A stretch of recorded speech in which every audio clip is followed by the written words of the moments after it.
I mean, do you actually believe in your Muslim faith? Do you believe that Muhammad split the moon in two? Do you believe that Muhammad flew to heaven on a winged horse, for example? I pay you the compliment of assuming that you don't. No, I do. I believe in miracles. You believe that? Yes.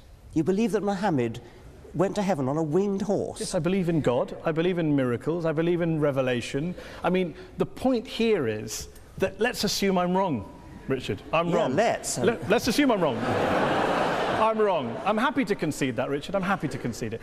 I'm wrong. All religions are wrong. God does not exist. We're all mad.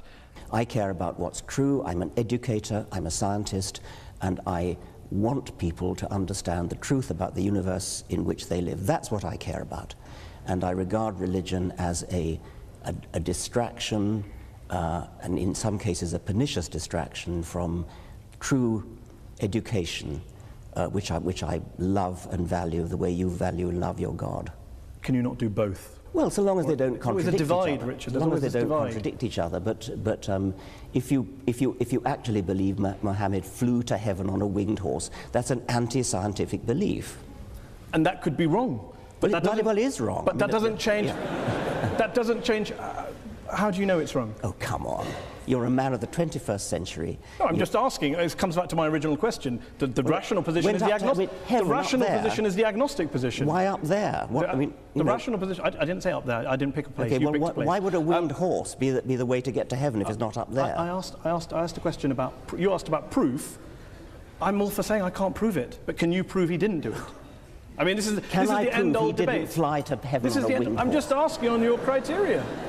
I'm just asking on your criteria. No, I can't prove it, and I can't prove it wasn't a golden unicorn. But I'm fascinated that you're rather talk about what animals the Prophet may or may not have used 1400 years ago, rather than talk about what Muslims or Islam is doing in the world today, good or bad. Well, that seems to be the distraction. If anyone's distracted, it seems to be you. Well, that's your view. I'm fascinated by how somebody, a respected, sophisticated journalist in the 21st century, can believe that a prophet flew to heaven on a winged horse.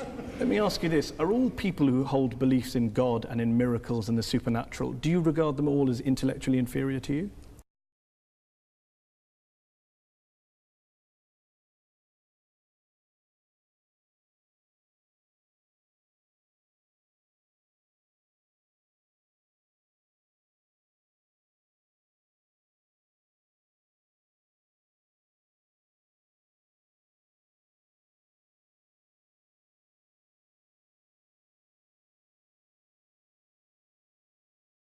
Teach the controversy rather than try and censor out the information that shows that evolution is questionable. Where did you study science? Well, see, that's the point. Scientists are now claiming that they're the only ones that can speak on this issue. It's almost like a religion in which only scientists are allowed to speak and teach on it, and to teach everyone else. And everyone else must believe what the scientists, what particular scientists say. Where is the evidence of evolution from one species to another species? The macroevolution. There's microevolution within a species, but not going from one species to another. Oh, really? If we had gone from that broad of an evolution, there should be overwhelming tons of material evidence, not just an isolated thing here and there. But again, there is not evidence. Almost every fossil you find is intermediate with something and something else. If that were the case, the Smithsonian Natural History Museum would be filled with these examples, but instead they're not. It is. I just told you about Australopithecus, Homo habilis, Homo erectus, Homo sapiens. By the way, archaic Homo sapiens and then modern Homo sapiens. That's a beautiful series of intermediates. You're still lacking the material evidence. The material evidence is there. Go to the museum and look at it. Have you seen Homo erectus? Have you seen Homo habilis? Have you seen Australopithecus? What I've seen is that in the museums and in the textbooks, that whenever they claim to show the evolution from one species to another, it relies on illustrations and drawings, no, it doesn't. not any material evidence. If they were in the museums, which I've been to many times, then I would look at them objectively actively, but there's a variety of opinions across the board among those who may not buy completely into the hardcore ideas of evolution. There are those who believe in different levels of evolution within creation, and that really shows kind of a creative independence within our movement that seems to be a bit lacking among those who believe in evolution and only evolution. And the ad hominem attacks to ad hominem attacks, ad hominem, it's the hardcore evolutionists that reject the idea of a creator that then pave the foundation for very brutal society. Don't have good evidence of positive mutations being the ones that are then built on, because if they're a mutation, they're alone. So in order for something to rise up and have more of it, you need to have a good base to choose from. I think it helps to show that people are using their critical factories, and so we don't need to deny any facts, because the facts end up bearing out our beliefs. If evolution had occurred, then surely, whether it's going from birds to mammals or even beyond that, surely there'd be at least one evidence. Massive amount of evidence. Show me the evidence. Show me the evidence. Show me the evidence. Right. Show me the evidence. Show me the evidence. Right. This is probably going to be the most simplest one for you to answer, but what if you're wrong? Well, what if I'm wrong? I mean, anybody could be wrong. We could all be wrong about the flying spaghetti monster and the pink unicorn and the flying teapot. You happen to have been brought up, I would presume, in the Christian faith. You know what it's like not to believe in a particular faith because you're not a Muslim, you're not a Hindu. Why aren't you a Hindu? Because you happen to have been brought up in America, not in India. If you'd been brought up in India, you'd be a Hindu. If you were brought up in Denmark in the time of the Vikings, you'd be believing in Wotan and Thor. If you were brought up in classical Greece, you'd be believing in Zeus. If you were brought up in Central Africa, you'd be believing in the great Juju up the mountain. I mean, there's no particular reason to pick on the Judeo-Christian God in which, by the sheerest accident, you happen to have been brought up, and ask me the question, what if I'm wrong? What if you're wrong about the great Juju at the bottom of the sea?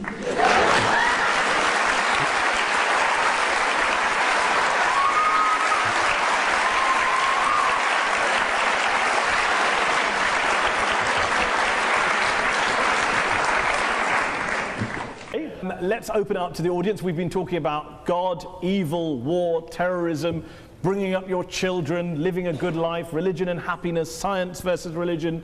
Who would like to answer the first question? Yes, you?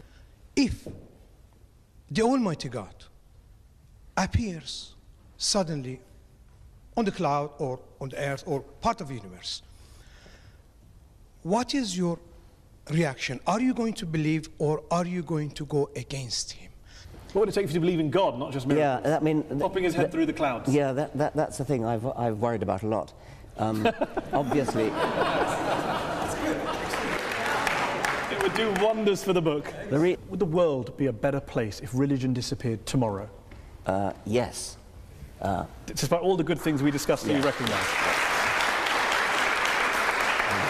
It does make me chuckle that you mock me for believing in a prophet that flies into a heaven, but you believe in lots and lots of universes that you can't show me, prove to me, test to me in a lab, as a basis of getting out of believing in a God and a prophet. I'm astonished that you should compare the two. I'm comparing the lack of evidence for the two. Well, you cannot use your own intuitive common sense in order to diss physics. I mean, if you could do that, we wouldn't need physicists. I mean, they are very sophisticated people, they do mathematics. But there are physicists like Paul Davies who have dissed the multiverse theory as being nonsense. Well, Paul Davies would rather take the view that there's something mysterious in the origin of the universe, and that's another perfectly respectable physicist's view. Steven Weinberg, the Nobel Prize-winning physicist. It's respectable if a physicist holds a view about mystery in the universe, but not if anyone else holds it. If we're talking about the origin of the universe, that is a problem in physics, yes. Let's end with a couple of quick questions. If, as Christopher Hitchens, the late Christopher Hitchens wrote, religion is ineradicable, and as you put it, harder to get rid of than smallpox, doesn't this basically mean that whatever motivations you have, no matter how passionately you're driven and love for the truth, you are essentially wasting your time. I would never admit to wasting my time trying to propagate the truth, and I think I can claim a modicum of success with the people that I've read my books, the people who've attended my lectures. It's a doctrine of despair to say that we're stuck with religion for all eternity. The religions of ancient Greece and ancient Rome and the Vikings have all dead. Nobody believes in Jupiter or Thor anymore. And I have great hopes that the same is going to be true of the God of Abraham. Anti-scientific belief. And that could be wrong. But that bloody well is wrong. But that doesn't change. That doesn't change. How do you know it's wrong? Oh, come on.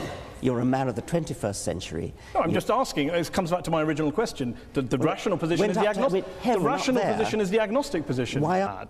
I care about what's true. I'm an educator. I'm a scientist, and I want people to understand the truth about the universe in which they live. That's what I care about, and I regard religion as a distraction, and in some cases a pernicious distraction from true education, which I love and value the way you value and love your God.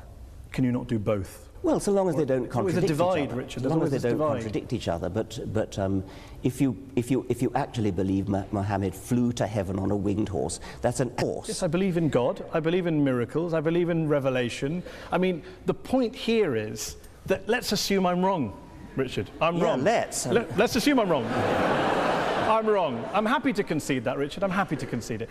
I'm wrong. All religions are wrong. God does not exist. We're all mad. I mean, do you actually believe in your Muslim faith? Do you believe that Muhammad split the moon in two? Do you believe that Muhammad flew to heaven on a winged horse, for example? I pay you the compliment of assuming that you don't. No, I do. I believe in miracles. You believe that? Yes. You believe that Muhammad went to heaven on a winged horse?